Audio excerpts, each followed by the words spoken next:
OBC समाजाच्या जातनिहाय जनगणनेवरून काँग्रेस नेते विजय वडेट्टीवार यांनी सरकारवर जोरदार निशाणा साधलाय। ओबीसी समाजाला वारंवार आश्वासने दिली जात आहेत, मात्र प्रत्यक्ष निर्णय घेण्याची वेळ आली की ओबीसीच्या हक्कांकडे जाणीवपूर्वक दुर्लक्ष केलं जात असल्याचा आरोप वडेट्टीवार यांनी केलाय। आगामी जनगणनेच्या राजपत्रातही ओबीसी साठी स्वतंत्र कॉलम ठेवण्यात आलेला नसल्याचं सांगत आश्वासन नको, ओबीसीची जातनिहाय जनगणना हवी अशी मागणी त्यांनी केली आहे। नाही, मी यापुढे ज्यावेळेस हे गॅजेट प्रसिद्ध झालं त्यावेळेस ज्या होते त्यामध्ये अनुसूचित जाती आणि अनुसूचित जमाती हे तर कंपल्सरीच आहे, त्यांचा सेन्सस करणं 100% करावाच लागतो, कारण ते यांनी तुमच्या घटनेने ते बांधिलं आहे आणि तशी तरतूद आहे।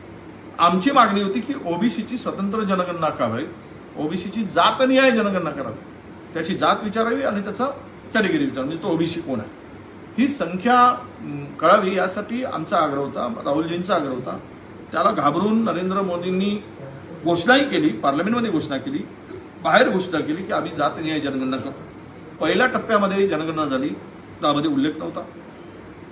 दुसऱ्या टप्प्याचा आता गॅजेट प्रसिद्ध झाला, राजपत्र, त्यामध्ये सुद्धा उल्लेख नाही, पण नको त्या गोष्टी त्यामध्ये विचारल्या। 40 म्हणजे त्यामध्ये 40 प्रकारची माहिती या जनगणनेच्या माध्यमातून विचारल्या।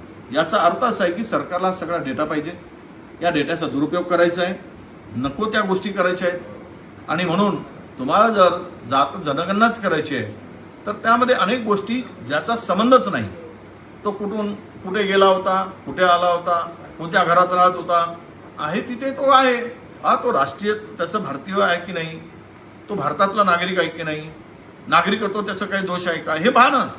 पण त्यामध्ये सगळ्या या लंब्या गोष्टी, एका घरात जर 5 सदस्य असतील आणि त्यांची माहिती गोळा करायची असेल तर मला वाटतं की सेन्सससाठी जाणारा जो माणूस आहे, याची जनगणना करणार, त्याला एका घरामध्ये 2 तास लागतील जर ही माहिती ज्या पद्धतीनं मागितली आहे ती बघता।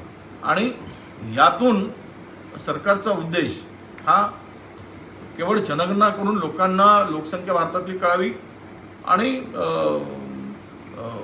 पुढचे जे काही सरकारच्या योजना आहेत त्यासाठी त्याचा उपयोग होईल असं जर वाटत असेल तर मला वाटतं त्यामध्ये मग ओबीसीचा कॉलम का नाही, ओबीसीचा कॉलम नाही, ओबीसी बोलूनही फसवणूक करण्याचं काम झालं।